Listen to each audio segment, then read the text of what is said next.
What is up? I'm Jared Welch. He's not Aaron Halterman, and this is Blinkers Off. What's up, Somich? What you wrong? You're here early. Wrong show, dude.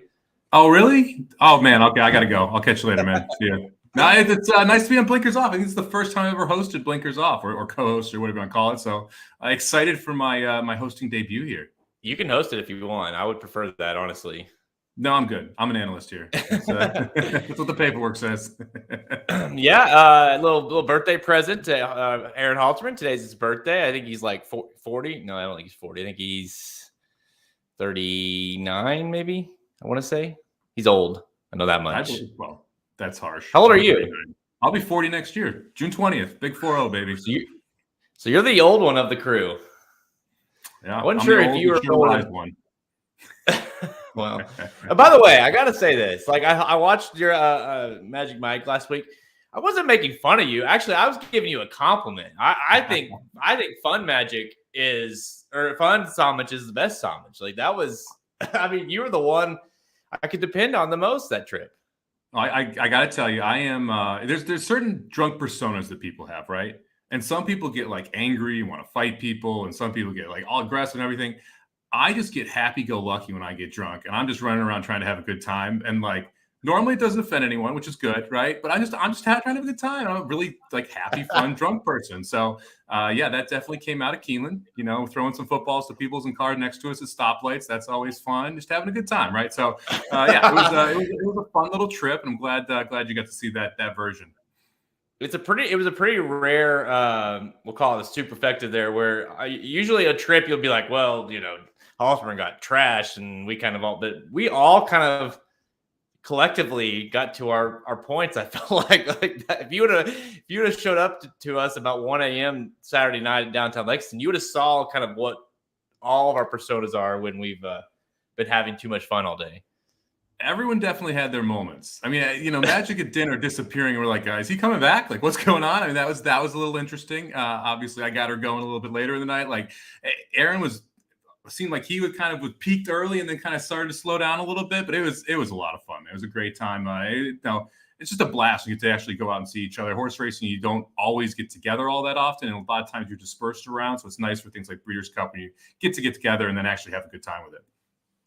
And then, you know, I'm surprised you didn't mention what I was doing, but still, like, it's funny that you didn't even know I was gone until the next day. That's true. I disappeared for like an hour, and you're like, he left? I didn't know that. Yeah, you know, I'm having fun. What can you say? You know, I don't need you around to have fun. I can have fun in the environment. I'll let you go do your own thing. Well, yeah, I did my own thing. It was that was an interesting night for sure. Don't know if we'll be seeing that Philly again. Okay, anyways, so Halterman is gone. I think he's in St. Louis, right? Watching the Blues for his birthday. So I thought, let's do, you know, we don't have a lot going on this weekend in terms of stakes action, but we do have a graded stakes race at Churchill Downs. I figure let's bring in one of the best as far as the multi-races go. Let's bring in Somich. We'll do a pick five. You guys are doing the pick five at Aqueduct in an hour, right? So you're going to knock out 2 pick fives here. Let's try to get one of these home. Why don't we just cash them both, man? That's what I'm talking about. Yeah, it's good. 2 hours of Somich pick five action here on the Racing Dudes channel. So grab yourself a beer and strap in, and let's hit some multi race bets. And if you don't like Somich or pick fives, this is not your 2 hours of Racing Dudes. So, okay, but no. And actually, I think I'm going to do this a little different. You know, usually with the Magic Mike, you guys each have your collective tickets. I thought, you know, we would do one together. So, like, we're going to go through each of these legs, kind of give the horses we like individually, kind of do the thing that you guys do as friends, or if you guys are together playing pick fives or whatever the track, like where you're like, hey, no, I got to use this 4. I can't not take, you know, use this. Like, that's what we're going to do. We're going to collectively, we don't know each other's picks going into this. So we're kind of going to go through this race by race and make a ticket together and see if we can hit this thing. We'll actually play it on Saturday. Let's see. Bree wants to know, you might know this. Do you know the quinella problem at Gulfstream? Yeah, so this is a pretty common thing that's done by betting groups. So just to explain for the people who haven't watched, there was one specific account. The pool was $24,000, the quinella pool for race 1 at Gulfstream. I believe it was last Friday, something like that. And $18,000 of the $24,000 was bet by a single account. And that single account bet the $18,000 on the longest shot with all in the quinella pool, thus completely bombing that price for the longest shot. And every other price went up massively. So the favorite one and the second choice ran second, and the quinella paid $42, which is wild, considering the exact was like $8 or something, right? The reason this happens is because it's a setup scheme where a group will hammer the overseas books, which do not bet into the pool, but pay out based on what the payout is. So if you have a bunch of books playing a track like Gulfstream where the max payout's $30,000 overseas, if you bet that quinella down to $13, the one that you don't want to bet, but then you bet the other ones that you do, and you're confident in how it's going to go, you're now getting $42 for a quinella that probably should have paid $12. And you can bet it across 3 or 4 sports books overseas and try and clear $120,000. And so that's what some syndicate groups do, is that they will hammer down a specific bet in the U.S. pools so that they can take advantage of it in the international pools where it doesn't get bet down, even though they're betting way more money internationally than in the actual U.S. pari-mutuel pool. That's nuts. By the way, there could not be a better, there could not be someone that understands that more than you. That's crazy. It makes, I mean, it's dirty, but makes sense, I guess. In a weird way, it's actually good for the bettor, which sounds like wild, right? But guess what? Everyone, the other $6,000 worth of money in that quinella pool, they all got the benefit of someone dumping $18,000 away. So, I get where there's the outrage from the overseas books because you're totally getting manipulated. But, but over here, it works out. If you bet the 2-6 quinella in the first, you were really happy when you saw you got $42 back instead of $12. So I get where hey, it's obvious manipulation. Clearly, someone is trying to, I'm not going to say cheat, because you're not cheating. You are manipulating one book to be able to take advantage of multiple others and trying to turn a profit for it. But you really can't do anything about it, as far if you're these overseas books, unless you shut it down. Well, that's what the overseas books, they can choose not to pay it out because it's an international book, right? There's no regulation around it, which is one of the reasons you're able to do this.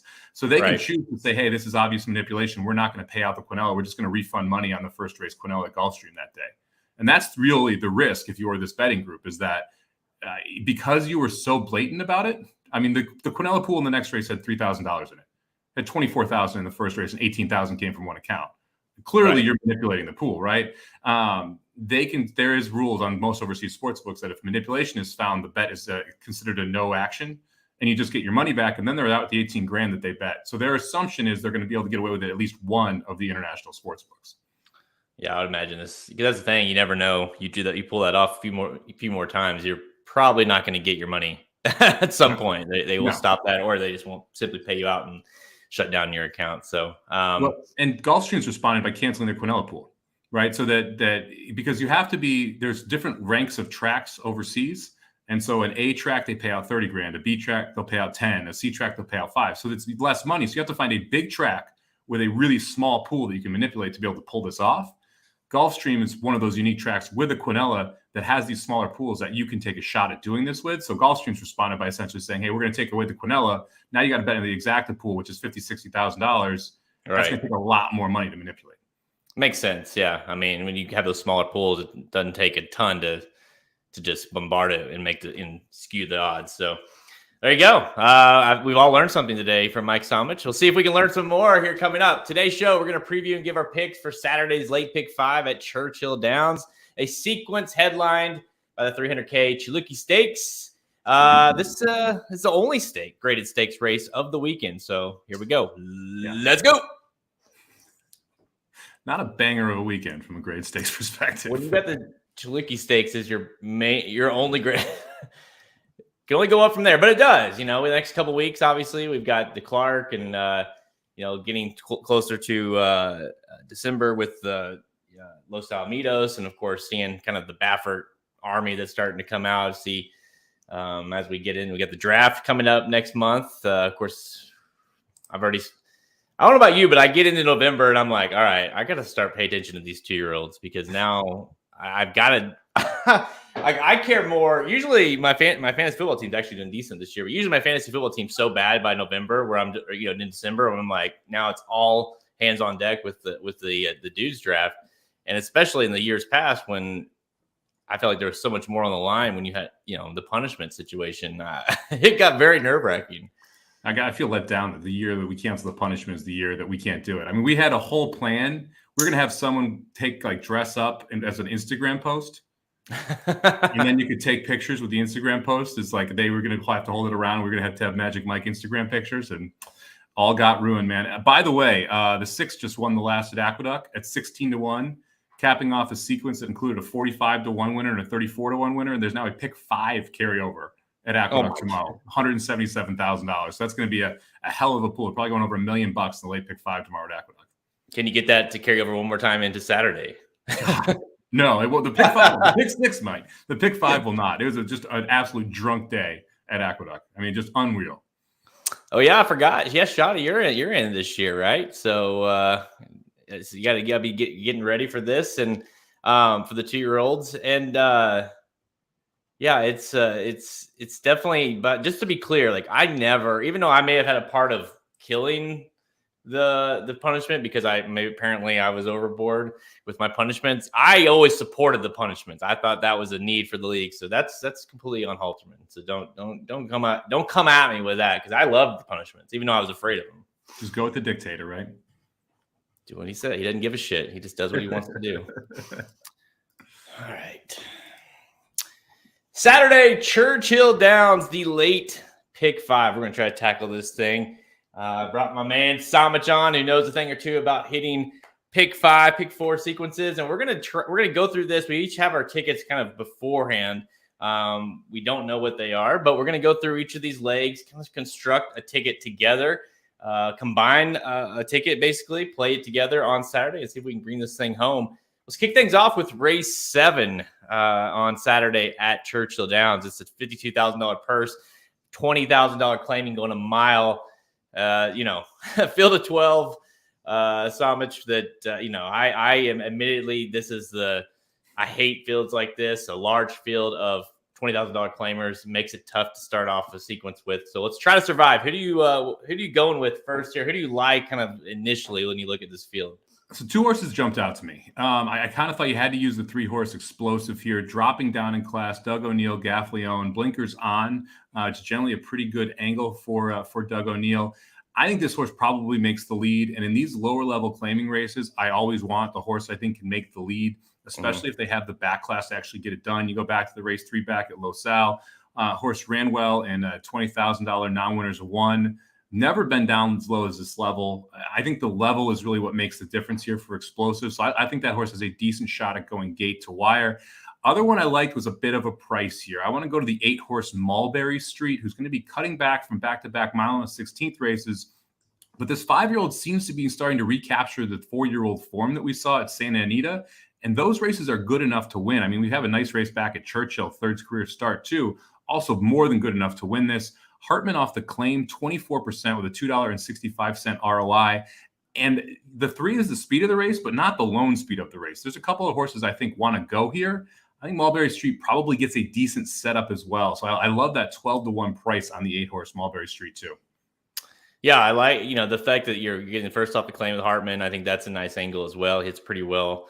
The 8 was a horse that I considered. I didn't put on mine, but it was kind of the first one off. I like the 4 as well. Pretty much what you said. I mean, it's more of a case of, the 3, because it's like, I mean, anytime you have a horse that's, coming down a little bit plus lone speed or seemingly could be lone speed, a horse that's like Doug O'Neill bringing a horse, like you got to think, and that's kind of, and I've had a lot of success. I know you have too, especially in tournaments, finding those kind of horses that are longer priced horses that, look like they could be lone speed and kind of a shittier race. What about the 11 5-2 favorite? Are you playing against? Because this horse also looks like it could have a decent amount of speed.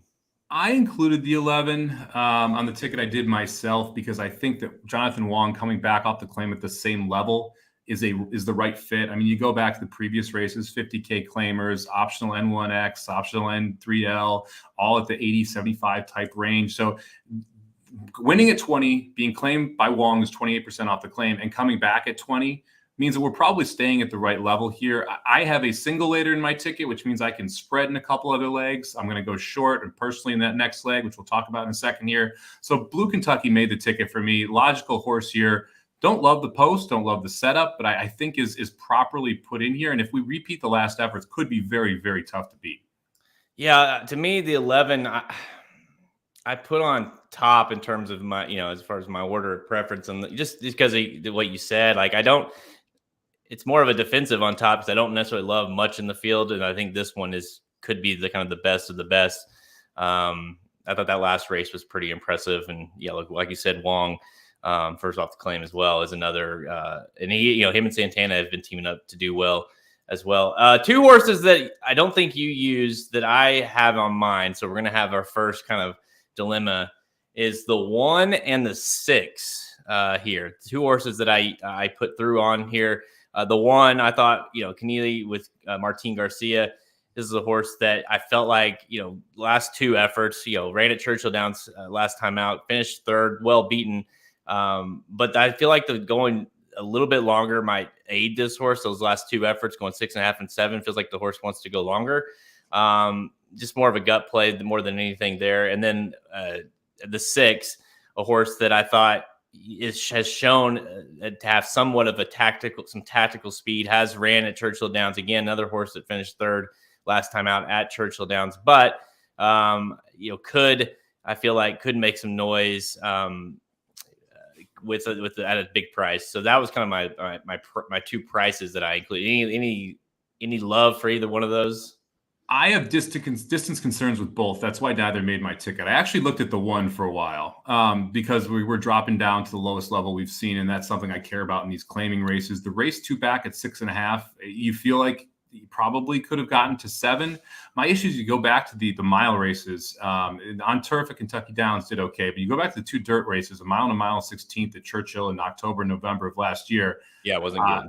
Was going backward, right, toward the end. And the issue with the 6 to me is that I feel like the 6 needs to be out front, and the 3 and the 4 are going to set a decent pace here. I'm not sure the 6 stretching out here is going to be able to keep up with them and then kick home. So that's why I kind of didn't use either of them. I would use the 1 over the 6 if I was going to use either of them, because I did consider the 1 at least. What about the 9? Juanita's Express here. Joseph Deegan, 5 for 23 on the year, 23%, so a higher percentage trainer.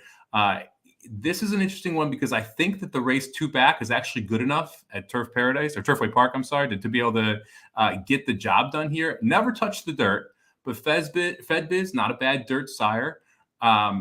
I wouldn't be shocked if this one comes in here live. This is owned by the trainer as well. You're getting a nice price here at 15-1. Probably going to get ignored on race day as well. Yeah. So I wouldn't be shocked if this one floats up a little bit. Maybe we end up going like 5 deep here on a combo ticket, and we go really skinny in the next leg, really skinny in a single race, the feature here, if we agree on that one. I think the 9 is the one horse that, let's just put it this way, has no business winning that could win. And what I mean by that is, like, he has there's no dirt, he's only ran on turf and synthetic, been running at Turfway Park. I mean, it's like, come on. But the numbers, both on buyer-wise and when you look at time form, aren't necessarily out of the picture. Ran a 95, 2 back ran a 94 last time out, and if you like, I like the 1. I mean, that's higher than the 1. Obviously a couple of these stand out, like the 3 and the 4 and the 11 on time form anyways, but from anyone else, that horse is right in the picture if the horse can get to dirt. So, I mean, that's the big if, but I don't necessarily hate that play from I bet the horse is 20-1. I mean, it'll be a huge price. You're going to get a number. It's also first start late in the 4-year-old season. We haven't seen this horse since March 4th. So you're coming off a layoff, and this is a logical spot where this horse takes a step forward if we're fit off the first. Now, that could be the biggest concern for me, is that a trainer, only 0 for 3 in the last 5 years off this layoff. So I'm not going to say, like, just can't get him ready, because 0 for 3 is a really small sample size. But when I'm looking for reasons to improve, first start late in the 4-year-old career is a logical improvement spot for a lot of these horses. And if we're already ahead of other horses with numbers on synthetic, and we have a trainer that for a small barn wins at a high percentage, and you get that first start late 4-year-old season, I can make a pretty solid case. You don't want to leave this one off if you're going to spread in a race like this. All right, so let's do this. Let's do it this way. Now we've covered the race. We kind of have an idea. Let's go to the next one. Let's go through each one like this, and then we'll kind of go back through once we have an idea of the races we feel strongest about, and then we can kind of key around those races to make the ticket. All right. Sounds good. All right, let's go to race 8, maiden special weight here. 120K, 6.5 furlongs, for 2-year-olds. And, this is one of those cases where you have a horse like the 7 who, pretty clear favorite here at 5-2 for Asmussen. T-Geff gets them out, has experience, but there's several in here that don't. You're looking at, say, the 2, maybe the horse that looks like a horse that could be something. I mean, there's some I wouldn't say special horses, I guess possible special horses, but high purchase price horses that are making debuts here. I mean, this Corona Bolt was for $225K. The 3 Event Detail was for $600K. So these horses are high purchase prices, obviously well bred, for the most part. The 7, though, we'll start with the 7 because I know that this is a horse that I know you and I both looked at. Has been beaten pretty well off the last 2 efforts, but now you have a field that maybe the horse can handle. Plus, you're getting that kind of third off, where a lot of these horses are going to be making their first start. Yeah, and one thing you didn't mention, I think is kind of sneaky here that people don't always notice. Drew the rail both of the first 2 starts going 6.5 furlongs. That is not an easy task for a 2-year-old to take on, especially one that doesn't show gate to wire speed. This horse was 3 or 4 lengths off both times, had to chase inside, then wheel outside around the lane. That takes a professional horse to be able to win like that. The 7 now draws outside, has tactical speed, should sit a much better trip, be much more comfortable in this spot. I like this post position switch as much as anything else for the 7 horse communication memo here. And look, Ashton knows how to get these ready. If we run back to that first start, it's going to be tough for anyone but a couple of these first-time starters to jump up and get them. I think it's funny you mentioned Event Detail. This is an OXO horse. I can't give it full credit for being $600K because it's an OXO horse. It seems like they overpay for like every single horse they own. They don't even look at the other bids. They just like throw in a number that they want. It doesn't matter. I know every horse of theirs is like a huge purchase price, and very few of them are any good. I think Chad Brown reminded them the only way to win a grade 1 for OXO is to go to Chad Brown, right? Mm-hmm. I know, and I don't know about you, but I kind of feel that way too. And I'm like, oh, it's an OXO, but it's not Chad Brown. Like, I know they don't really use them as much anymore, but still, you're like, I don't know. Like, nothing against Lobo, but I don't know. To me, this horse looks like could be pretty quick. I mean, I get it, you never know. Being a City Light horse into Mischief Dam or buying into Mischief Dam. Seems like the horse could be pretty quick, but it gets Louis Saez, attracts Louis Saez there, which I think is awesome. So there's something to like, I think, with the horse. But again, you're going to have to step up in a huge way. Because there's a few in here. I don't think the 5 is without question to win the race. It has 2 starts and 2 seconds. So there's something to like about a few of these in here that I think one of these first-time starters is going to have to be the goods in order to kind of bounce up here and win. Yeah, I agree. I mean, you can't even ignore the outside horse, Mutaweed, I think it is. Shadwell Farm homebred by Quality Road, who stands for $150K. That horse probably sells pretty well. If it goes to auction, that's a Pletcher first-time starter too. So I thought you had to pay a little attention to that. But for me, it came down to the 4 Bolt to Oros here. It's kind of interesting considering it's a freshman sire. But the 2, the 5, the 7, and the 10 are all Bolt to Oros. They were the top 4 in my mind here. Maybe you can make it to argument between the 10 and 11 to me. I like the 2 quite a bit, Corona Bolt, in this spot. I mean, this is a Stone Street Stables horse, like you said, sold for $225,000. Brad Cox, 20% first time out. Florent Giroux, when he teams up with Cox, 24% here at Churchill. Horse has been working out consistently well. I really like the Keeneland work on October 15th, 4 of 82. 92, I think, is a fair price on this horse. I don't know if you want to go single here with a 2-year-old race like this, but I do think Corona Bolt is a good shot at being able to take this field gate to wire. The one interesting thing, none of the horses that have run have shown speed. And a lot of times these 2-year-old races are one gate to wire. That, I think, is the one advantage here for the non-starters. Yeah, and Brad Cox hits at 20% first starts, 25% with 2-year-olds. When he's got one of these 2-year-olds, especially one that's obviously well-bred and kind of you would assume would have some sort of high expectations, they're going to come running. He's not going to have them flat, you wouldn't think, coming into this race. So honestly, I have the 2 on top in this race. I got 2, 3, 5. I actually took a stand against the 7, but I get why we would want to use the 7 if you I can be talked into the 7. The 3, I'm not loving the 3, but that is more of a defense play. But yeah, I have no doubt. I think we can agree that we both really like the 2 here. And I got a single coming up. So I don't know if we want to go 2 singles, but we can go deeper in these legs. I don't know. Yeah, as long as we agree on the single, we'll be good here because I have one coming up as well later. I thought you had to use the 5 or the 7. I didn't think it was a great idea to use both. And that's where I ended up with, on my ticket, I said 2-7. On yours, you went 2-3-5. Same mentality where I don't want to have both of those horses. Right. I felt the 7 was better. You felt the 5 was better. Yeah, and honestly, it was more of I was trying to beat a favorite a little bit, create some value. Again, it was not necessarily a thinking of I don't think the 7 can win. It was more like, well, I've got to take a stand. Like you said, I got to take a stand against one of them. I like the fact that the 5 maybe had, the thing is, like, I was kind of on the fence with the 7. So first start gets smoked by Loggins, pretty good horse, right? Pretty good, yeah. Comes back, gets smoked again. It's like I get the horse is been maybe running in some good races, but just has not even gotten close really to winning, So I that's the concern. The 5 at least has been competitive, although obviously much lighter fields as well. But to me, kind of flip a coin between the 5 and the 7. I would imagine the 7 will be bet harder than the 5, wouldn't you? I think that the morning line I think is pretty good for these 2. I don't think you're going to see any horse under 2-1.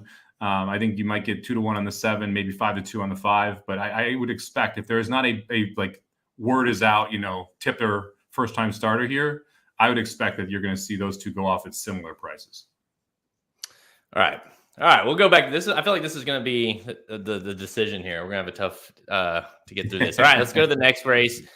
Race 9, it's allowance optional claiming, going 1/1/16 miles on the turf for fillies and mares, 3-year-olds and up. You've got a field of 10 lined up here, and really is kind of, I don't know. This to me was maybe the second toughest leg of the pick 5. Definitely the one I went deep in the 7th, and I went deep in this race. Is it kind of, you feel that's kind of the same way? I felt pretty comfortable going 4 deep here, or I'm sorry, 3 deep here. But I also don't like the favorite, which makes it a lot easier for me. I don't like the 10 Fairchild at all. Being hung all the way out wide, had been forwardly placed in races that were longer, and now is cutting back in distance. Is not going to be nearly as close to the lead. Also, that's not a horse that I'm generally betting when you're going from Lone Star. You go to Kentucky Downs, and you like the Lone Star race is what people are going to look at. Well, you had Stuart Elliott. It wasn't that good of a field. You were carrying 117. You had never carried that low. Your only win is that race in your maiden breaker, and you're going to see this horse get back pretty good just based on the numbers. So the 10 was one of those that I felt you could try and play against, and because of that, it kind of shortened my ticket here. I think the 6 Caldy is really interesting in this spot. Stretching back out, has had success going 1 mile and 16th, going a mile before, should make the lead. This is Brad Cox and Florent Giroux again. There's just not that much speed in here. I mean, really, the only other speed is the 7 undisturbed right to the outside. And if we're able to clear and get to that turn first, I think this could end up being a fairly easy lead for the 6-horse Caldy. Yeah, I think we could agree on the 10. The only positive I felt like with the 10 was that you have a horse that is going to like the distance, right? That was the only plus side going 1 mile 16th on the turf, but not necessarily a grueling distance, but a horse that's been running but longer. So to me, the 10 drawing wide didn't necessarily scare me too much, but still at 3-1, I think you're fine to try to beat. I like the 6. I had the 6 as well. How about I think the 7 is dangerous at 12. I got 2 12-1s. We're going to agree on one of them. Do what? We're going to agree on one of them then. Oh, well, how about the 9? Do you like the 9 Dreamworker? I do like the 9. Yeah, this is actually my second pick in the race. I think that this one is just set up to run a big race here. I like Animal Kingdoms on the turf. I don't have any issue with the distance. Looks like it's been able to get that mile distance, no problem. The extra 16th, I don't think is going to be an issue. Completely just throw out the last race. Like you look at that one, it's not a $500,000 race, over his head for sure. Going at 6.5, they fly early. Just not a spot where you're going to see the best out of this horse. Joe Sharp, Luis Saez. This one is just one of those all systems go type long shots that I could just see sitting third or fourth around the whole race and just getting the lead mid stretch. And then it's can you catch them, right? So I thought you almost had to use her here in this spot with the 12-1 price. Yeah, it's my top pick. So I think we definitely are going to be using the 9 here. All the reasons you said. I tossed the last race, and you're going a little bit longer than the horse really has ever on turf, anyways. And to me, it feels like the horse is going to sit the right trip, and you got to love the fact that this horse has not necessarily gotten the best of jockeys in his career, and then comes here in this spot and picks up Saez at 12-1. So to me, that was a pretty positive sign that the horse is doing well. So to me, she's all systems go. And I just am also like, I don't know that I love a ton in here. I think it's a good opportunity to try to beat that 10, like you mentioned. How about the 8, Barista? Did you like the 8? Yeah, the 8 was my other horse. And I was between the 8 and the 4. They faced each other last time as my third horse in here. I thought Barista makes a ton of sense second off the layoff. And coming from a little further back, but there should be enough pace, I hope. I don't love the fact that we got 37-1 last time. We're getting 4-1 this time. But it kind of, the race fits, and I understand why the price was what it was last time. You have a lesser barn coming off a long layoff. Horse isn't going to get bet, right? And now you have a second off that layoff. Hernandez picks up the mount, one of the top jockeys at Churchill. You've got that race to look at, but additionally, you can go back and you can say, okay, well, what about the Edgewood? The horse ran at Churchill Downs, runs second at a price to gift list. That's the career high buyer, second career high buyer at Keeneland, runs well behind more than unusual. Again, going to mile 16th there. So you have multiple races that you can now point to in the back class of this 8 horse that fit, which kind of is the reason why you're jumping down from 37-1 to 4-1. So I don't love the price switch, but I do think it's a very logical horse to use here. Yeah, I mean, and I love that last race, and really, if you from a time form perspective, came off that long layoff and put a career high time form at 110, and I think the horse, like you said, is going to get should get any better. And I love the fact that Hernandez picks up the mount. Baker and Hernandez, when they team up, for like 38%. So I mean, obviously, that's a huge sign this horse is live here. So I love the 8 as well. I don't love the 4-1, like you said, but I mean, we got to try to pick a winner, right? So regardless of the price, that's the idea. Need 5 on the cash, right? All right, let's go to the main event on Saturday. This is, of course, the Grade 3 race 10, Grade 3 Chilukki Stakes, 300K for fillies and mares, 3-year-olds and up, going 1 mile, field of 7. Shows up here. You got 9-5 on the 1 coach for Brad Cox, 5-2 on She Can't Sing, 3-1 on Mariah's Princess. Center Isles in here at 6-1. Liberty MD at 8-1. So there's kind of your top choices here. But 9-5 on coach. I think you and I both are trying to. It seems like, unless you're singling the last leg, are trying to single in this race. Is it coach that you're trying to use here? No, I think this is a bad favorite. I think the price is way too short here for a race where I think if coach wins, she goes gate to wire.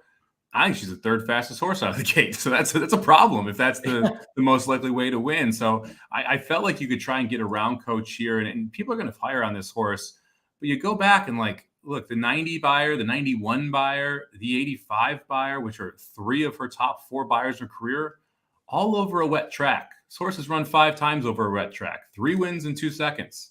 Not supposed to be wet on Saturday at Churchill. I don't trust this horse over just a straight fast track where she's had some success. She's 2 for 7. Don't get me wrong, but I don't really want to take what I believe is going to be 7 or 6-5 over a horse that I think has inflated numbers over a wet surface and has to face a pace disadvantage here because there is other speed in this spot. Dude, all right. That makes me feel better because I also took a stand against the 1, completely leaving off. In fact, I also singled. So it sounds like, okay, we'll see. Is it? Well, on the count of 3, we'll just say the number. Okay. 1, 2, 3. 2. 2. There you go. Problem solved. I love that. I love the fact that this horse is 3-1 on the morning line. This 2, you can make it like if you like the 1 making the second start off or making her second start off the long layoff. Well, the 2 is as well. Hadn't seen since December of last year. Came back to Keeneland in October. Ran a really good second, I thought, that day, going a mile 16th, cutting back here to the mile. The horse has won at Churchill Downs in the past 2 starts, 1 win. And that was, last year, last November. So the horse won by 6 lengths. This horse, I think, is going to be ready to pop a big one, and you're going to get a big prize. Not big, but you're going to get a better price than you're going to get on the 1, where a lot of people, like you said, should be singling the 1 here, or at least going short. Maybe we can try to sneak one in here with the 2.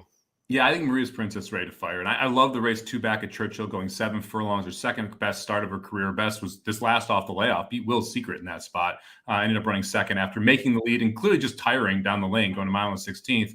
But that race 2 back at Churchill, the 7 furlong, 1-turn race at Churchill, which is what we're doing again here, I thought was her most impressive career race at that point. Was able to run an 83 buyer there, but win by open lengths over Social Dilemma. She didn't really start that well. She was also drawn to the outside, so she was wide most of that race. This just sets up really well for her. I mentioned their speed. Look, Center Isle is going to go from that 3 post and put a lot of pressure on the 1-horse Coach. I think the 5 Empire House is probably going to send. So you got a couple horses in here that want to press the pace. I think Maria's Princess just sits right behind them. And as long as we can make a trip here from Martin Garcia, I think we're able to get the job done. Yeah, rider, pretty much a regular rider for her, who's ridden her the last 3 times. So, yeah, you got to think that, knows enough about her now. This is to me, this is a horse that, is not necessarily a crazy, price or crazy horse to win. I mean, the horse, 2 back, won the Mistletoe at Oaklawn Park. That was the last time we saw the horse and looked really, really good. I thought that day, and of course didn't see her again until here recently at Keeneland. But yeah, I'm with you. I thought that last race was really nice. She's tired. So, all right. I feel really good about this. I think that. Can I ask you a question real quick before we go on? Okay. What is she can't sing doing in this race? What price would you need to bet she can't sing in this race? I was going to say, can I give you a 1A question and say, why is she 5-2 in this race? Yeah. I don't know. Second choice of the race is nuts. I get that she won an optional claimer here over the Churchill Dirt, running a 95 buyers. So we're in a big number. There's nothing even close to that can validate that from a dirt perspective, and clearly a better turf horse, clearly. So it's wild to me that she's in here at 5-2. Here's a fun fact. The last time she tried dirt, it was in this race last year, and she got beat by 17 lengths. Yeah. Was that not the sign of hey, you know what? That didn't work out. We went to turf. Hey, we turned out to be pretty good on turf, It's funny you mentioned that. It was the sign to go run on turf. Literally, it was the sign to go run on turf. I don't know. And not only that, it's okay, if she's in here, whatever. I mean, it's still a dumb decision. But, and why is I just don't get the morning line. What is it that makes the horse 5-2 here? Little bit of a mystery. Shadi actually brought up the other horse I considered here. I thought the 4 was an interesting one at a price. If you're trying to fade the 1 and you do think there's speed, Ice Orchard could come running here, coming out of longer races, cutting back to the 1 turn. The numbers are a little light, but I wouldn't be shocked if Ice Orchard takes a step forward here and hits the board. I also think this is a pretty tough sequence, so I didn't want to go too crazy here in this race because I think it's harder to narrow down other spots too. Did you look at the 4 at all? I did, but I kind of leaned towards the 7 more than I did the 4 in terms of if there is some sort of pace meltdown. I kind of thought the 7 maybe came running. Last time out, ran the TCA, obviously way too deep of waters there. But prior to that, had been running in lighter races and allowance races, been running well and kind of coming late. Is 1 for 1 of the distance and 5 starts at Churchill Downs, is 4 wins in a second. So to me, the 7 at a price, it was a little bit more appealing, bouncing back off of that tough race that they ran her in last month. Yeah, I mean, faced Slammed last time out, 3 back, faced Goodnight Olive, pretty good horses. Yeah, pretty good. The Breeders' Cup winner, Goodnight Olive, who just destroyed the field. So, yeah, I mean, obviously class relief. The problem is I don't know that even though there is class relief, I still think the 1 or the 2, frankly, there's enough in here to where it's going to make it tough on the 7. But I definitely like the 7 underneath. I wouldn't have a problem if you say you really like the 2 like us, play a 2 over 4-7 or something, straight exactive, because that would pay pretty well. Kind of knocking out everybody else. $5 2 for 2 with 1 4-7. That'll pay. Like ice cold? No. 2 with 147, with 147, with 147. Oh, gotcha. Okay. Cost you $30 for $5. You probably get back over 1,000. It's pretty much guaranteed, isn't it? There you go. Book it. All right, let's go to the last race here, the sequence race 11, allowance race for 3-year-olds and up. You got a mile and a quarter, Somich, so it's like kind of a little bit of the classic distance here for 3-year-olds, and it makes it a little tricky. I guess it depends on how you look at it. Sometimes I look at these races like, okay, it's kind of a classic distance. So not many horses can do that. You kind of have to lean towards the horses that you know and you can depend on can get the distance. And I only think there's a few that I feel comfortable with that. So what'd you go with in this one? Yeah, I thought this was going to be a more formful race. I didn't see a big price here that was going to kind of pop up and snap them off. I narrowed it down to 4 pretty quickly, and unfortunately, they're 4 of the shorter prices. I ended up really thinking going either 2 or 3 deep here. I had the 8 on top. Look, I don't love War Campaign, but the race 2 back is by far the best. The race 3 back by far the best. Facing Homebrew, Rattle and Roll, Creative Minister, just a lot better horses that are in here. The last race is a little scary. Definitely something left to be desired there. You could make the case it's because we were stuck on the rail the whole time, then had to tilt all the way out to the 8 path. And so like I could see the excuse, but probably should have ran better than we did there. However, this is just not a field of world beaters. And it's like, okay, well, the other horses you'd think about, the 3 strong quality, going to go to the lead. But really, do we think the 3 is going to be able to hold on for a mile and a quarter here? It seems like get a little tired of mile and an eighth, so I don't love the mile and a quarter idea. There's also other speed in here, so I don't think they're going to absolutely crawl up front. You've got horses like 10 Gauge and like Complete Agenda who, maybe, but they kind of seem like they're cut below the 2 on the outside. And so that's kind of how I ended up with the 8 War Campaign. And then the other one that I was going to use is the 9 Gate Runner all the way to the outside, who I think makes a ton of sense here and ran pretty well last time going a mile and eighth and has won at this distance going a mile and a quarter before. Yeah, honestly, I feel like that it sounds like we're on the same page because I feel like that allowance race at Keeneland is going to be the key race of this race. Meaning because you had War Campaign in there, you had Gate Runner, you had Strong Quality all in that race. I'm going back and forth with Strong Quality because it's like I'm with you. I thought the horse ran pretty admirable considering the horse got tired late. Definitely was the best of the speed that held on. But so it's like you're logically you say, well, if they're stretching out, there's no way that horse can hold on. But the same part of you says, well, Cassie's not dumb. Why is he running the horse going longer if he doesn't think the horse can get that long unless they try to slow it down somewhat? So that's where I kept going back to on the fence. Like, surely this horse, I thought the horse ran better maybe than a lot of them would have, let's just say, considering the kind of the horse, how fast the horse went in the race. But yeah, and then the 8 and the 9. I ultimately put the 9 over the 8. You can go either way. I liked the way the 9 finished better in that race that day. But again, to me, this is going this long.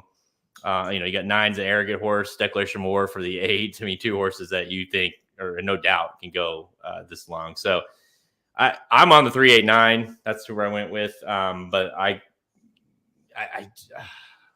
don't know. I think the 3 is going to be a little bit up against it considering the pace. Yeah, those are my top 3. Not really creative, right? Like it's the chalk here, right? Like, let's be honest. It's the horses that you'd expect to have.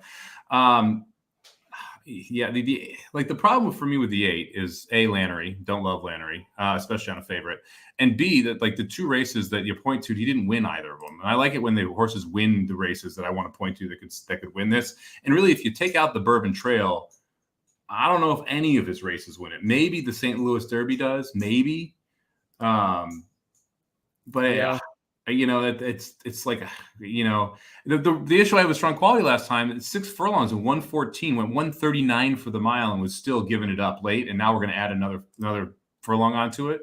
Like, it doesn't scream like Strong Quality is going to be able to get the distance. Although I agree with you, Cassie's not dumb. He's not putting a horse in an intentionally bad spot just because there's nothing else out there. There's other races you can get at a mile and an 8. So maybe we go 3, 9 here. We try and beat the 8. So we're singling the 2, right? We know that Okay, yeah. So now it's time. It's nut cutting time, as they say. 2 for sure in race 10. Are you writing this down? Yeah, I got a little notch here. Okay, so the 2 for sure in race 10 is our single. We can build off of that. The 9th race. Do you want to go 6, 8, 9 or 6, 7, 8, 9?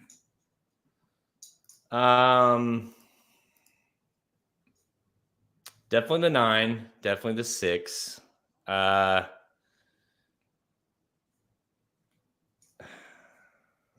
Race. Let's see. I don't know. The 9 I like. Let's gotta play the 9. So really, I am on the fence with the 8. Leave the 8 off for now. So just 6, 9?